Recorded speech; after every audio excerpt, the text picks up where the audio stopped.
Guys, we are back another Thursday. Despite the challenges, the technical challenges we had, we're definitely on point in terms of actually having looking forward to having these conversations, guys. So, um, no doubt you might have been waiting. So we're definitely excited to get into On point in terms of uh, actually having. getting into the details of our conversation. Um, but in particular, cyber attacks targeting e-commerce applications. That's the focus of our article review for today, August 31st, 2023. And guys, thanks for joining us. I mean, every week in these conversations, and we definitely appreciate it. And based on this article published by the Thehackernews, we seek to provide you with an overview of the incident presented by this article. And in particular, I mean, there are so many areas, there are so many elements as it relates to cybersecurity that this article actually goes into. But we definitely be focusing on, I mean, a number of interesting areas as it relates to how did this event actually took place, the impact that this incident actually had on the business and its clients, and also recommendations for preventing this type of incidents from actually happening within our organizations. And very importantly, why is this happening than ever before? Based on the article, cyber attacks targeting e-commerce applications. And I will want to start on that particular note. So, based on the article, it says that cyber attacks on e commerce applications are a common trend in 2023. As e commerce businesses become more omnichannel, they build and deploy increasingly more API interfaces, with threat actors constantly exploiting and exploring more ways to exploit vulnerabilities. And for those who may not be familiar with API interfaces, then based on the fact that these conversations is all about adding value, I mean, not taking anything for granted, especially for those who are actually coming up in the cybersecurity space, for us to really share various insights on things that you might not be familiar with. So, as it relates to API interfaces, this refers to the application programming interface, and it's basically, in a nutshell, a set of rules or protocols and tools that allow different software applications to communicate and interact with each other. And there are different types of APIs. I mean, we're talking about web APIs, OS APIs, library APIs, and the list goes on. And in addition to this, um, as it relates to the article, it states that cyber attacks targeting e commerce applications have become more prevalent for several reasons. And we're talking about things such as increased online shopping, we're talking about financial gain, vulnerabilities in software, sophisticated attacks, supply chain attacks, monetary transactions, and the list goes on. So these are some of the various areas of this conversation when we start to explore further into this article in of itself. So with that said, we have Jonathan Fisher, who will be providing his perspectives on the previously mentioned questions and the article itself. So, Jonathan, welcome. Thanks for joining, my friend, as usual. Yeah, happy to be here. Happy Thursday to everyone out there. We're a little light today, but that just gives us a little more chance to really talk about what's on our minds instead of kind of sharing the proverbial poll of the 30 minutes that we have. So Sure, hopefully I can give some good insights. sure. Looking forward to it as well. Yeah, So, but I mean, okay, great. Go ahead. oh, it's just yeah, with this article, right? One thing that I took away from it is I was focusing on a few different things. Definitely what we were talking about, what you were talking about earlier with the APIs, right? Um, how do we always know that they're secure? I saw a great post yesterday on LinkedIn that was asking, for the concept of secure software development lifecycle, right? The SSDLC. Someone asked, security should be built in automatically. So can we drop that S? But at the time, and even with this article, we can see that sometimes security is maybe an afterthought. People, companies are trying to get stuff set and push out their products or push out enhancements, integrations to connect with other websites to continue to build their business. That sometimes security is not always on the forefront, or it's not fully tested correctly, right? Um, and when I like to think of it and look at it as like, as a company yourself, when you're building your APIs, right? Because the APIs are built by humans. How are you testing those?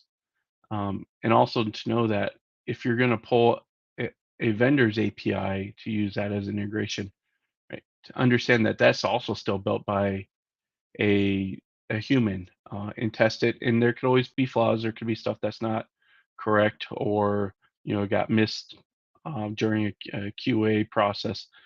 So it's important to always have security in mind, testing in mind, which kind of goes into the next part that I liked about continuous monitoring with the pen test as a service.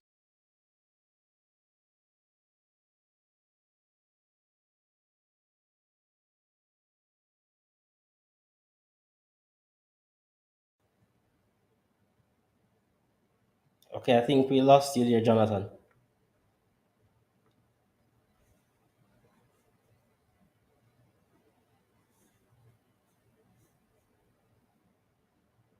Okay, great. So, guys, let's continue until we have the technical issue rectified. So, possibly, Jonathan, maybe you want to try to rejoin the conversation.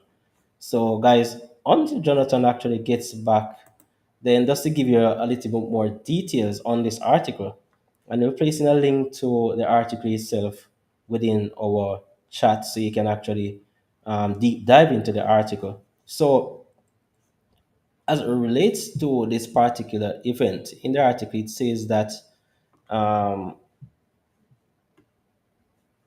and this is an article in relation to the 2023 under e-commerce platform attack. And this is an article that was published by, as I mentioned earlier, by the Thehackernews, um, cyber attacks targeting e-commerce applications. So, as it relates to this article, it says that the underspoor equipment, and some of you might be aware with this article, lawn, garden, and marine products. That's the commerce platform contain an API flaw that enabled anyone to request a password reset for any account. Okay. Okay, great. So there we have Jonathan. So go ahead, Jonathan. I apologize, and I'm not No worries. sure where I was at when I guess I lagged or dropped some connection there. Um, but as I was saying, hopefully I'll just kind of backtrack. But the article kind of focused on two things for me about your APIs, securing them, and ensuring that they're being tested correctly. Right? We can't always rely on the QA process to always find those bugs. So there's always going to be some type of flaw that's found. And we can see that with this article with uh, the Honda E. The other thing that I need for continuing. Hopefully, I'm still good. We lost it just a little bit there. I think maybe your signal might be dropping a little. Um,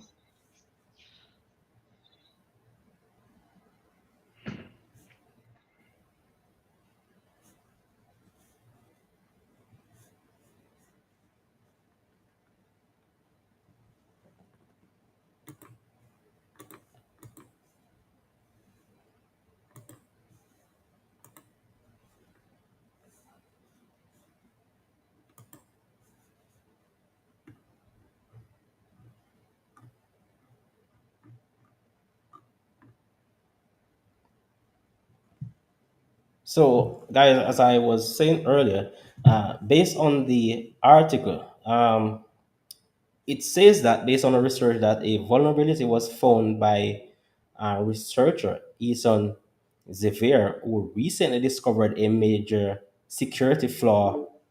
Let's see.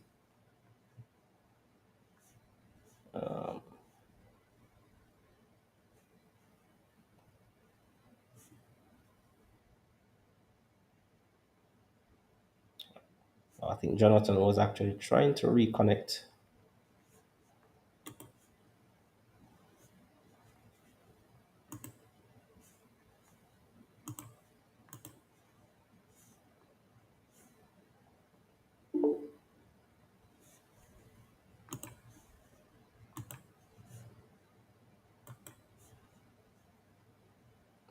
Sure, there you are, Jonathan. Okay. Oh, hopefully my internet is staying stable today, Okay, good. but I guess it hasn't been. So we'll try it. I think today is definitely one of those days when we are Problem with actually having a lot of technical issues.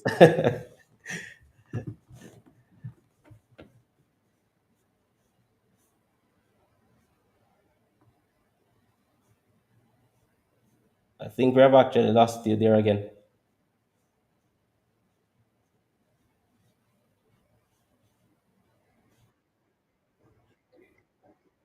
okay. It seems that way.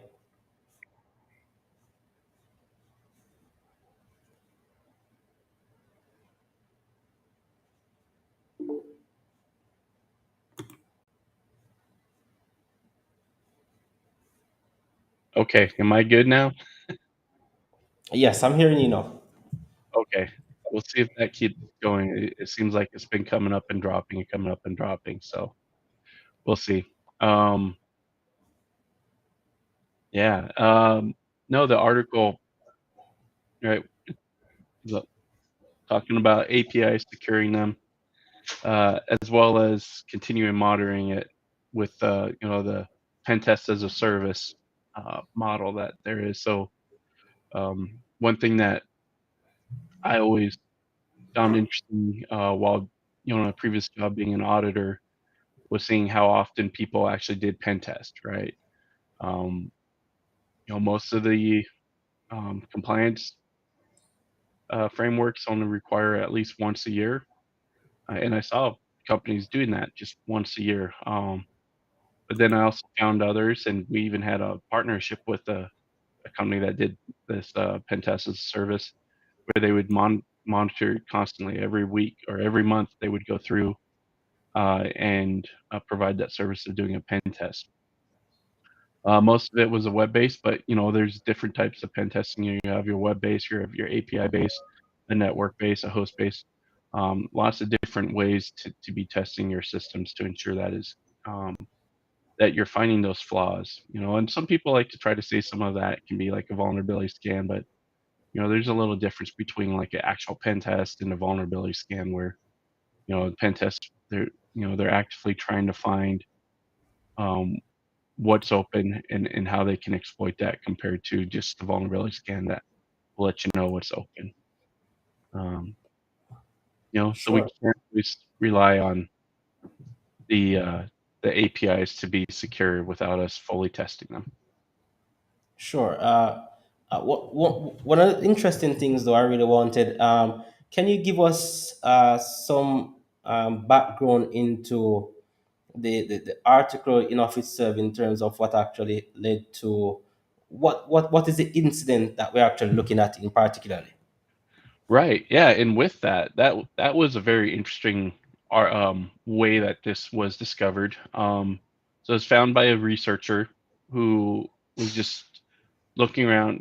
He went to Toyota's and Honda. It said it was through Honda, and what he found was some broken and missing access controls through the APIs, to the point that he could be able to request a password reset without having to provide a previous password or any other type of credentials.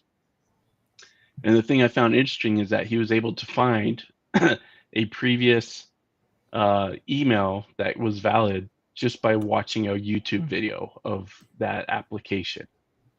So it's showing you how smart um, these researchers are. And again, this is a white hat. He didn't try to exploit it. He obviously found it and reported it. Um, but the fact that he was able to really find that application. this So application, it's showing you how um, smart.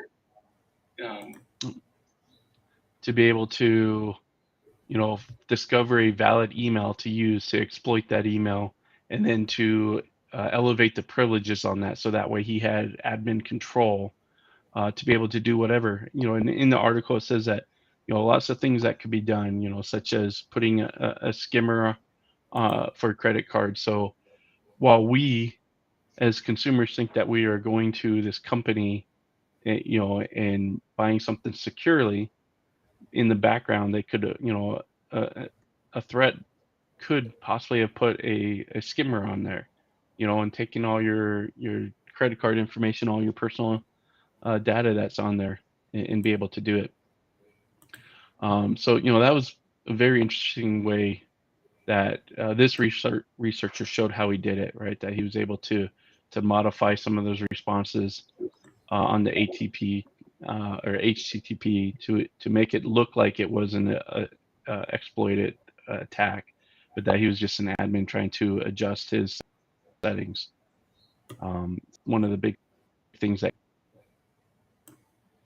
Yeah, that to me was a very eye-opening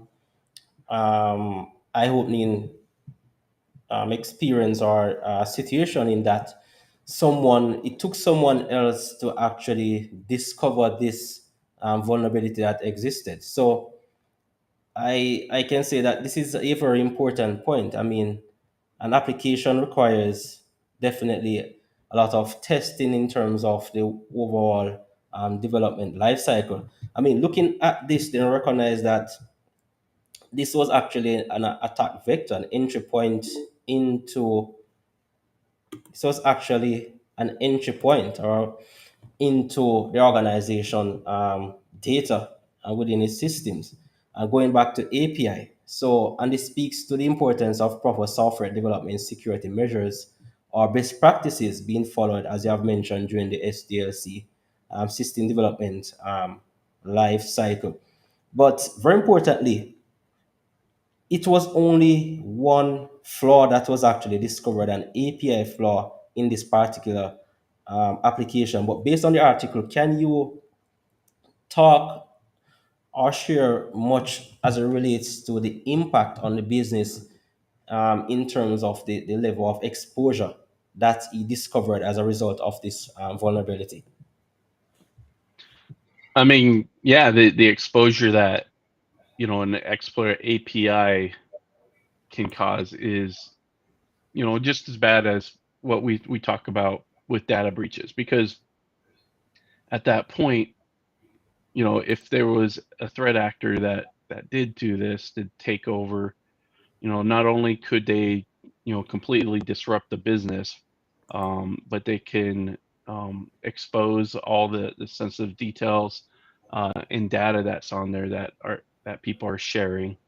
um, and sometimes with that, the exposed API, um, the actor could make themselves look like they're an admin, so it could go undetected. Just like any other breach, that could happen. If you put some malware on there, except that in this instance, it could be a very active instance at that time, right? You can identify when that um, incident is occurring. Uh, for the most part, as long as you're doing your due diligence on continuously monitoring your system. But if not, it could definitely cause a lot of havoc to create, even down to, your reputation is being tarnished now. Just as, companies that get breached with a ransomware or other type of malware attack, having this type of exposure uh, lets customers know that the company is not taking full advantage or full consideration of security measures. And so why would I, as a customer, want to continue doing business with a company that could not handle my data correctly, right? We've talked about it before, the importance of protecting our data. As a customer, we are the ones who are responsible for who we entrust with it. Um, because companies can, tell you what their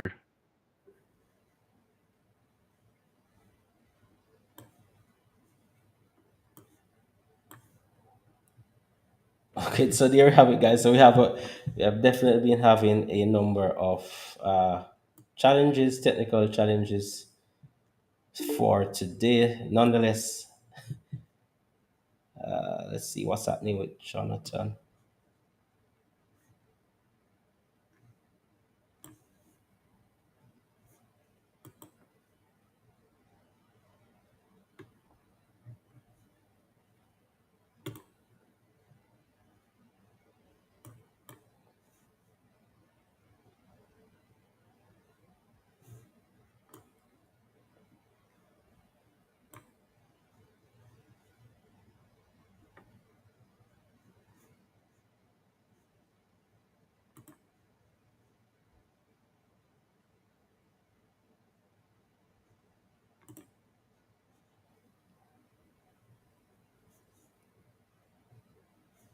Sure, guys.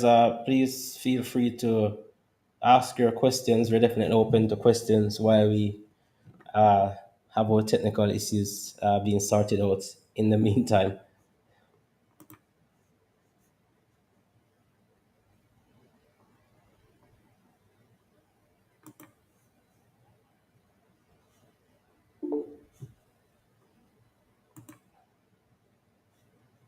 Okay, so there we have Jonathan.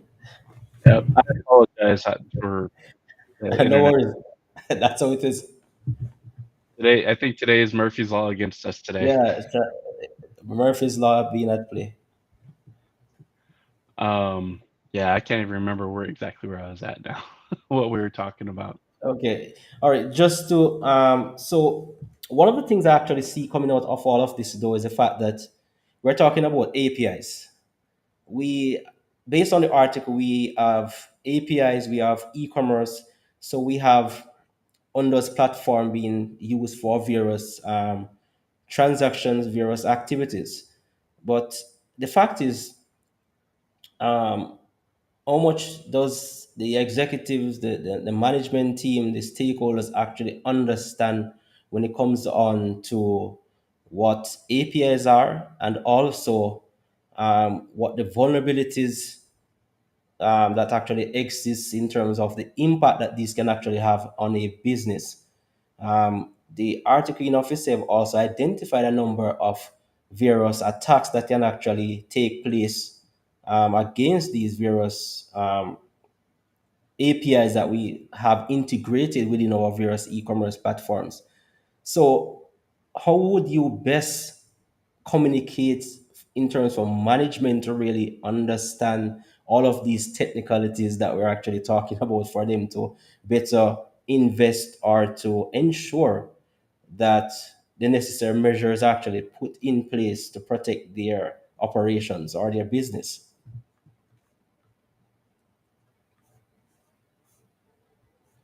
Not certain if you're hearing me, Jonathan.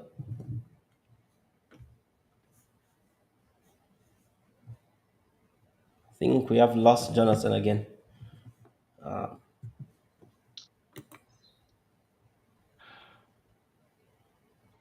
Did you hear me, Jonathan?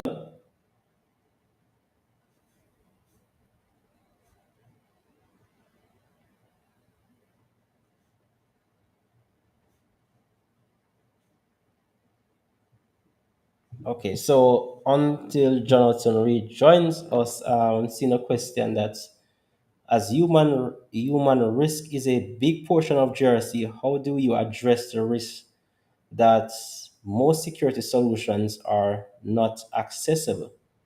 For example, to screen reader users. So if they can't use a screen reader with the solution, they have to ask someone that is cited. Let me see.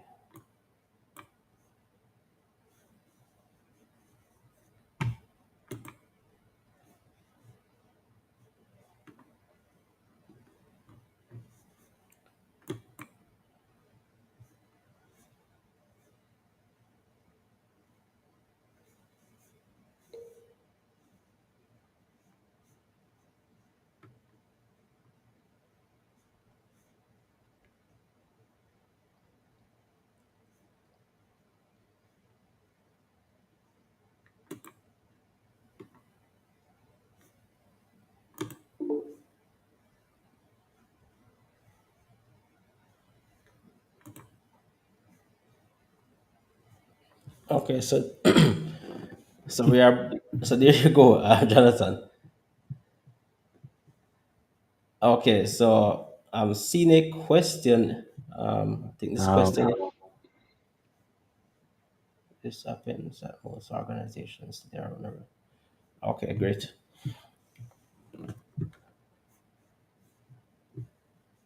Let me know if you're there, Jonathan.